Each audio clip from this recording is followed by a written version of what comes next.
Top Billin. Chop Billin. My bad, Chop Billin. I know it's late. Everybody's been getting on me in the comments. I got hundreds and hundreds of messages of people like, Murf, do the Florida State game. Do the Florida State game. Well, all right, Chop Billin. You know I'm on it right here, right now. Remember, film studies, we don't show full plays. We work with the minutia of the game and the nuances of what's going on out there. So in this particular game right here, I come away impressed with definitely how Florida State is scheming it up. I don't know really what to value because it really looks like Florida State's defense needs a lot of work, but it also could look like the offense is really in control as well. So it's hard to really parse that out right there. So we already know that James Blackman, my man right here, can go deep with the best of them. I always like James Blackman's stance. I think it's really powerful despite his frame or whatever like that. His ability to get revolutions on the ball and to go downfield. And he's throwing into perhaps the biggest freak in all of college football in Tamorian Terry. A guy's just like a Josh Gordon type, big guy who always gets behind the coverage right here. But if we look how this is schemed out, man, a lot of bluff routes I noticed with Florida State. These usually just two-man routes. You're not going full progression scan. So what they do is they pare it down and they allow you to think fast that way. So a lot of these guys you'll see, they'll just be off here jogging, you know, and then you'll see a lot of stuttering goes and different things like this. But this is just a regular post with a stutter and go from Terry right here. You see him on the pump right here. He pumps it really good. Pause. And then you see the weight transfer and the shift and the point and shoot foot and everything like that. And he's able to get some really good revolutions on it. But to me, that was pretty much the story of James Blackman's day right there. It looked really good on paper, but it's what we saw last season. I want to see the rhythm and timing portion of the game. If we're doing that, I got to give props to one Jordan Travis. That guy absolutely killed it. Let's get into him. All right. From this one right here, you can see some of the concepts. They're extremely basic, but that's what you need. If you want to go fast, you want to be able to get the rhythm and timing portion of your offense down pat and go from there. You take explosive plays every once in a while, but you can't live off explosive plays, especially when your offensive line is a little bit suspect, right? So got to have that rhythm and timing portion going. But you'll see a wheel route right here by the inside receiver, actually by the tight slot right here. You got your regular slot right here. It looks like he's running kind of a skinny post. So that's pretty much the basis of the two-man route combination right here. Then you have pretty much a now route right here, a smoke screen right here. So your best order of business is you want to hit it downfield and you know you already have this. He plays it perfectly, absolutely perfectly. Now people are going to look at this and be like, well, what does that mean? This ain't really nothing. It just goes to show you his pre-snap recognition and his just football smarts in general. So you see him right now already looking at the now route, right? So this allows this time to develop because he knows he already has that, right? So he looks at that, pumps that. Now he's back to where he really wants to go and seeing what the coverage is like right there. But I don't think he likes what he sees right there. I think they're really on top of these vertical routes. So he does a good job of just pretty much sliding in the pocket, taking what the defense gives him. You start hitting like that right there, get yourself a 5 or 6 yard gain right there. Then boom, you're on to the next one. Give the ball to the ref. Time to keep it going right there. That's how you run tempo. You know, you can't be taking sacks and throwing the ball out of bounds and everything like that as well. You need yardage. All right, same thing right here, man. You always get some type of deep to short, right? So you can almost consider it a levels concept without it being digs and different things like that, right? So you get a kind of a quick curl right here from the H back, and then you'll get kind of just your regular run-of-the-mill post right here. So you're just really reading deep to short. It's a very much elementary school type stuff, but it works for what you're trying to do right here. You really pare down your read. If somebody steps up on that, you know to hit that bad boy up in the post. If they sink back, then you have an underneath route to continue to move the chains. And the thing about Jordan Travis is he's just extremely aware of what he wants to do. He's very decisive right there. So as a matter of fact, I never did him before. So let's do his mechanics right here. Let's check out his lower body mechanics. All right, we see him in the pull phase right here. I like the ball placement right now, how he has it against his body. That definitely guards against people trying to rake at the ball. Very, very good right here. Very polished. Look at the crossover steps.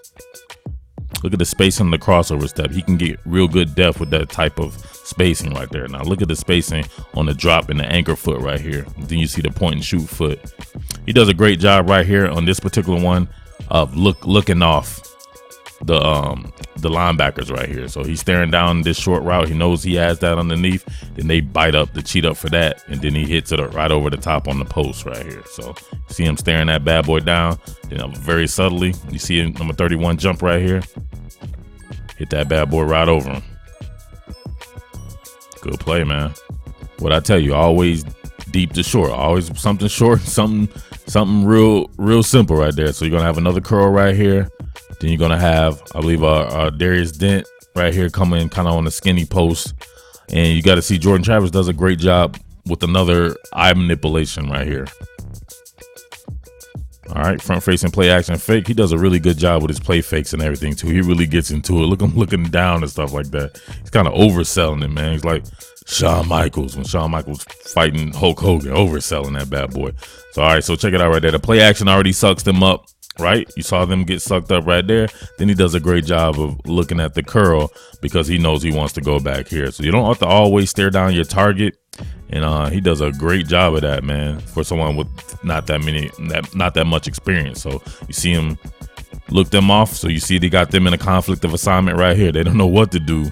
And he's able to just deliver that bad boy over the top of them with a little bit of touch. But check this out right here. My man hits him right in the hands, right? Hits him right in the hands. But he sees that freak, Akeem Dent, coming right there like a crazy man, and he's scared to take the hit, so he turns that bad boy down, took his eye off the ball and dropped it. But that was a great play by Jordan Travis. All right, the same exact concept we saw with the wheel and skinny post. I believe you have Trey McKitty right here on the wheel route. Then you have Trayshawn Harrison right here kind of on the skinny post. Then you have your now route by your freak Tamori and Terry, Scary Terry they call him, right? So this stood out to me because Blackman, if you check this right here compared to Jordan Travis, so we see him with the shoulder fake right there, right? So his ability to come back off that and then deliver, I'm not sure if something went wrong with his mechanics. He didn't quite step into it. He just kind of rotated his hips, right? And instead of kind of reshuffling and then getting your feet really set with the anchor and everything and delivering a strong pass with your point and shoot foot, he just kind of bends his leg. So just look at his leg right there. Hard to get accuracy out of something like that. So you can see it kind of affects the throw right there. He throws it behind Trayshawn.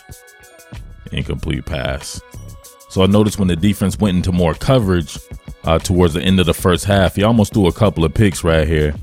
I'm not sure about his proprioception or his depth of field, or something was going on right there, because he was trying to put touch on the ball, I believe, and was pretty much throwing it right to Jaleel McCray right here.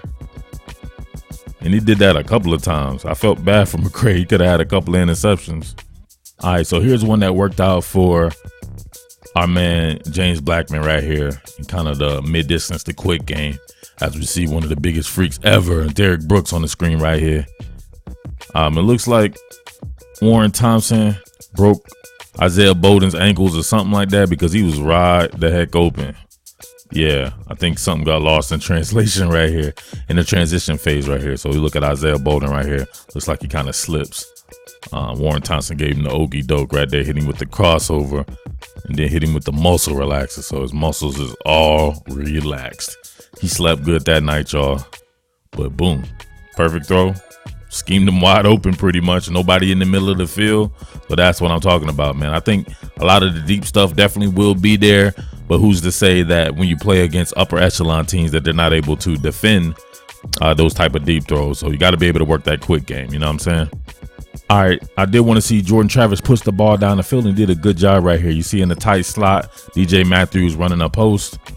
And on this particular play right here, Jordan Travis kind of reminds me of Chris Leak. Remember that dude that played at Florida? Very similar delivery style right here. Very similarly sized as well. All right, let's check him out right here on the pool.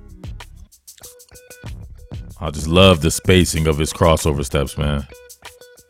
He gets good depth right there, and he's able to, his weight distribution and weight transfer, really good right there. So while he doesn't have the strongest, livest arm, I think that right there, that's kind of reminds when he's sitting up on his toes like that. That's some very much reminiscent of Chris Leak. Good to see this from the front side right there, and where he has the ball placed at right there. Let's check out the handbrake, where the hand breaks away from the ball.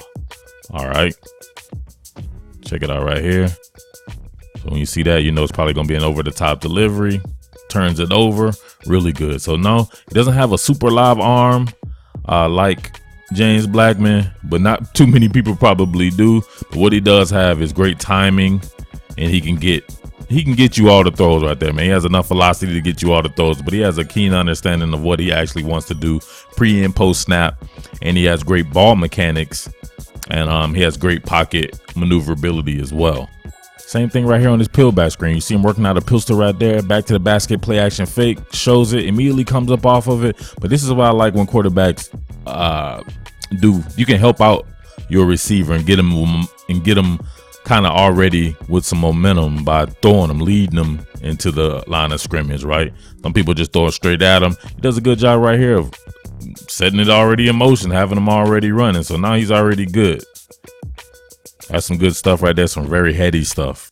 All right, here's what I meant by a lot of these routes. A lot of this stuff is just not going to translate to the NFL, right? But it's good for what you're trying to do if you're trying to win. I want you to look at the left side of the formation right here and all the guys over here and check out how they're acting on this play. They know that this is a two-man route. Either if these two guys aren't open, then you pretty much take off and run. But look what they do. You got the smoke screen here, and the guys who probably act as pseudo blockers, they know that nothing's coming there. So you just see them jogging off the ball right there, right? They're not really doing nothing, just jogging off the ball. But I really like this concept here. You got the Mississippi Bullet, Cam Akers, coming right here on an option choice route right here.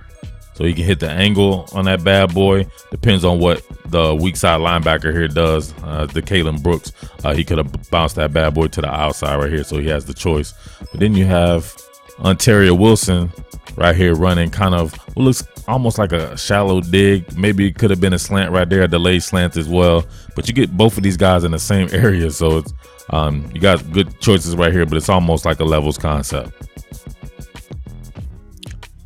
All right, you see it right there. This is where the cheese is kind of made right here because they both kind of bite on Cam Akers coming out of the backfield right here. But the Kalen Brooks bites extremely hard. He gets hit with the muscle relaxer. Oh, ankles all twisted and fossilized. So both of them guys are open, but he takes the deeper version of this right here and hits it for a strike, man. Quick game at work. All right, man, I'm gonna go ahead and get up out of here, man. You get the gist of this, what was going on right here. I think between these two guys, man, you got a lot to work with on offense. You have a ton of weapons on offense. It's still going to be about that offensive line, especially if you want to try to push the ball down the field all the time with James Blackman. So hopefully Jordan Travis gets a waiver because I would like to see him be in the mix because there's no substitute for the quick game and being able to think on your feet like he does right there, man. So I like his pre and post snap recognition. I love his mechanics. I love his decisiveness, and he's pretty athletic as well. So that's something I didn't even get into. So both guys are great options. I expect really good things to come from the offense if the offensive line can be just marginally better. It doesn't seem like it could get worse at the very least, right? So I really want to take a look at the defense and seeing what was going on right here. They were doing multiple things up front. I'm not sure what that does, why that would cause breakdowns on the back ends, but there were a ton of breakdowns on the back end. So got to give credit to a freak like Tamori and Terry, but there you shouldn't be able to get by people like that. Even Keyshawn Helton got by some people, all kinds of people. The Warren Thompson touchdown and all that there. So, but man, I'm loving what I'm seeing. The talent is coming together. Got a talented coaching staff. That's what you want to see right there. So it's time for FSU to get back to being a mecca.